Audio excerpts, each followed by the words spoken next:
This is Sudiksha Konanki, a student from the University of Pittsburgh, grew up in Virginia.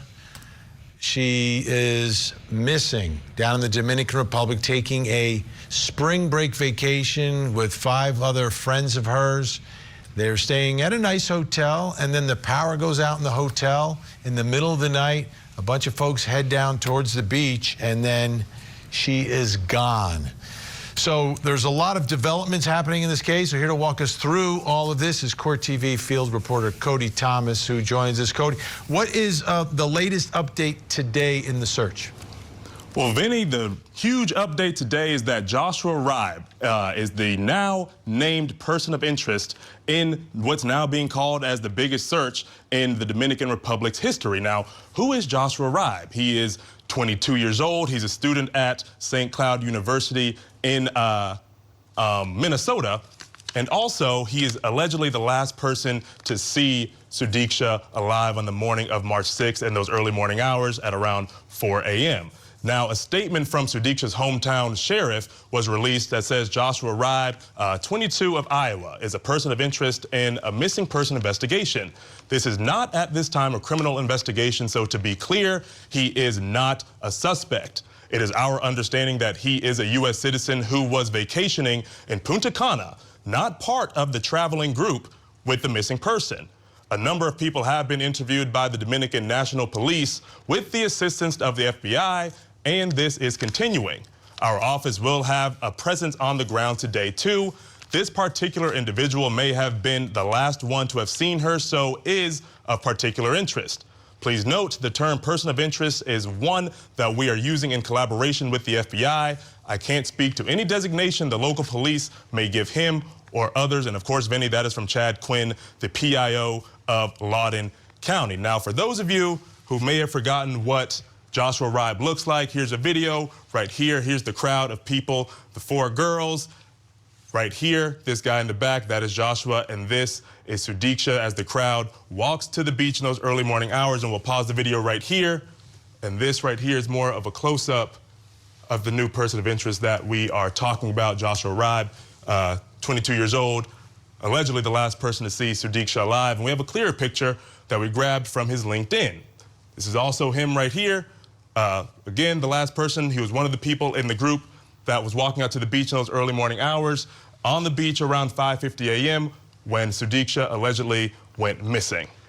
Now, Cody, the thing that has struck, I think, all of us about Riibe is that there seems to be varying accounts or versions of what happened that night, right?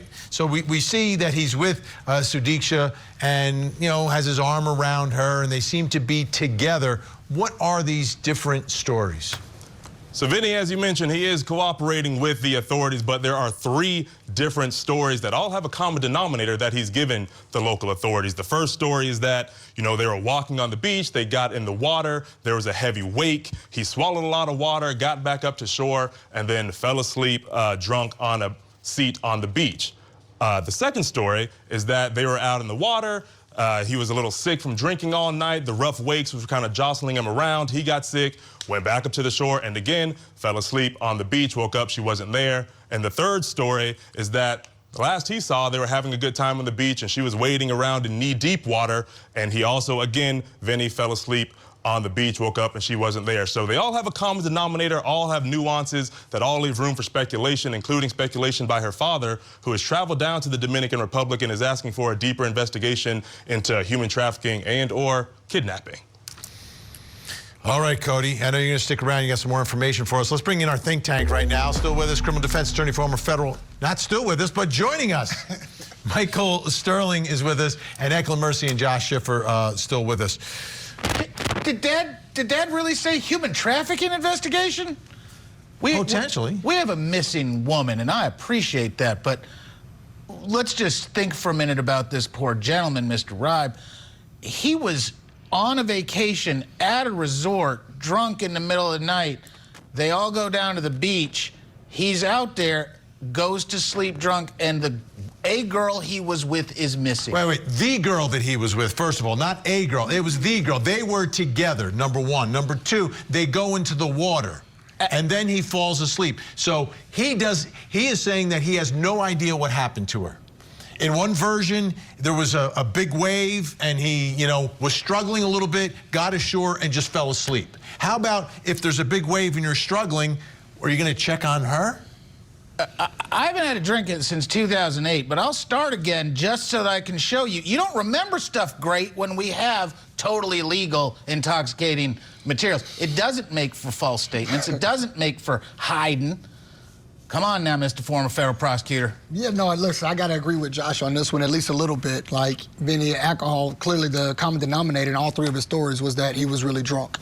Well, the common denominator is also that I don't know what happened to her. And that he fell asleep, right? And then I fell asleep. Right, so what we know for sure is that he walked with her, right? Because we can see that on the video. They walked alone to the beach. We know that for sure. We know that he's admitted that he was drunk. They were all drinking, and we know that he fell asleep. And then there are other variations of the story between those. So the question really becomes, Vinny, what happens in that period of time where they go to the beach? Does she get in the water? Do they get in the water together? Does he pass out? I think in all of them, they're both in the water. The variance is, why does he leave the water? In one scenario, it's because there was a big wave. Another one, he was feeling nauseous. And then in the other one, he just left the water and she was just splashing around in the knee-deep water. And he may not remember, Vinny. I mean, he's a college student. Well, if you don't remember, can you say I don't remember? You could, or you could be trying your best to recall to be helpful to the authorities since he's cooperating. Remember, the authorities are specifically trained in highly coercive interviewing Eklund techniques. is being suspiciously quiet. Let's listen to Eklund for a moment. You have an opinion. I know you have an opinion. I do have an opinion. I think that, so here's the thing. If we're drinking, then he would have said that they both were drinking, right?